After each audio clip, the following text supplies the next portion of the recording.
Hello there, HvyBreather here.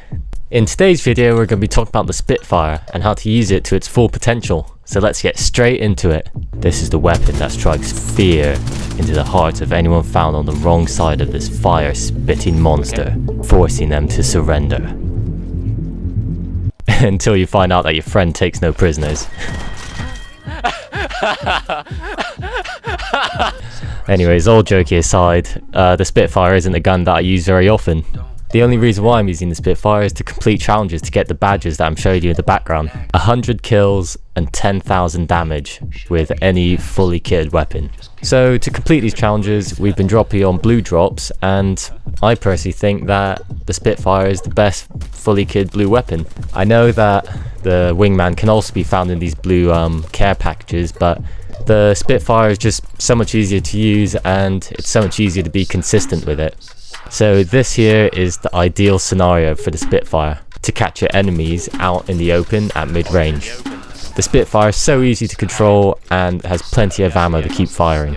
Here's another example of a team trying to run away and we're trying to cut them off. Again, they're caught in the open and I'm able to damage both their shields without even reloading. I end up being very aggressive here and push them.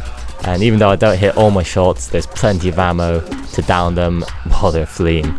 Again, the Spitfire is so easy to control, it's so easy to pin enemies down at mid-range.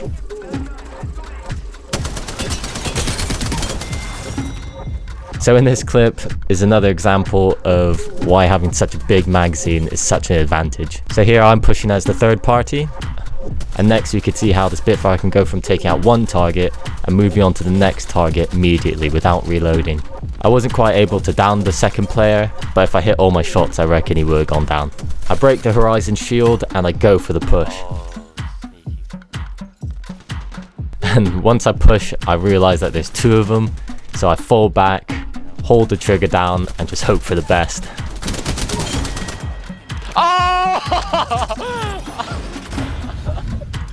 The Spitfire itself is an average gun, to be honest.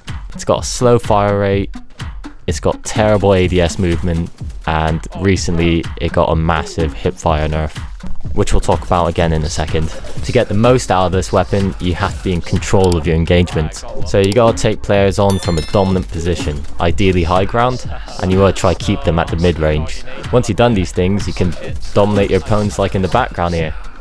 Once you're in a position like this, you don't have to worry about the weaknesses anymore. Now you can just abuse all the strengths of the Spitfire. Aim down sights, hold the trigger down, control your shots, and you'll wreak havoc on your enemies. As strong as the Spitfire is at mid-ranges, there will always be situations where the fight gets up close and personal. This is when you need a solid secondary weapon for these close encounters. I like to keep this handy. Close encounters. Heard that. I personally like pairing it up with the R99.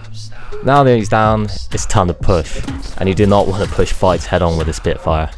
It may sound obvious, but when you have a weapon combo, they have to cover mid-ranges and close ranges. Unless you're a total animal and carry two close range weapons and push every fight up close and personal. But that's another topic for another day. That's me. So in the background you could see me pushing another squad with my R99 in hand. I swapped to the Spitfire to fire blinded to the corners, and then suddenly one just pops out. And yeah, swapping to the R99 made quick work of him. But now I'll show you why you need a solid secondary weapon. The Spitfire sucks at close range. Here you can see me hip firing with the Spitfire, and that is a terrible idea due to the recent hip fire nerf. Now you may be thinking, oh, why don't you aim down sights, you plum tart? Well, I'll tell you why, strange viewer. The Spitfire's ADS movement is so slow, you might as well be standing still. So here's another example. Again, I choose movement over accuracy, and I'm only able to hit 3 out of 24 shots. Yes, I did the math. 24 minus 15.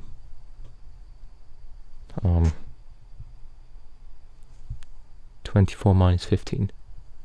This is the Spitfire's biggest weakness. Have a strong backup weapon. So the Spitfire, would I recommend it? To complete the challenges for the badges? Yes, I would. It's the strongest blue weapon you can find at Star Games, and I've often taken it right to the end, carried it all the way through. However, would I recommend it in general? Honestly, no, I wouldn't. And for some reason it kind of pains me to say that because I've been doing so well with the Spitfire recently. There are better heavy weapons and there are better mid-range weapons as well.